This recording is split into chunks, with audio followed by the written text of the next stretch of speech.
नमस्कार साथीहरू, स्वागत छ हजुरहरूलाई कथा डायरीमा।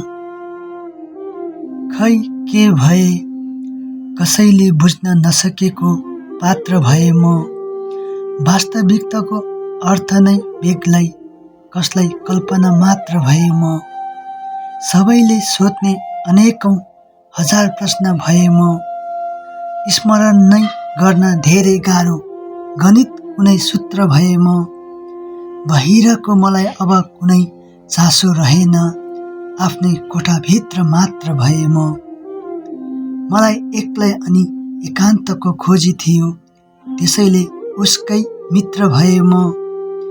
फलामे बार लगाएको छु रे मुटुमा, मैले सबै भन्छन् कसैले पार गर्न नसक्ने क्षेत्र भए म।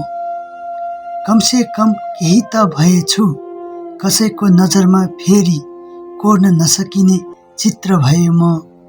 आजकल उपमा दिनेको कमी छैन मलाई, कहीँ अशुद्ध कहीँ पवित्र भए म।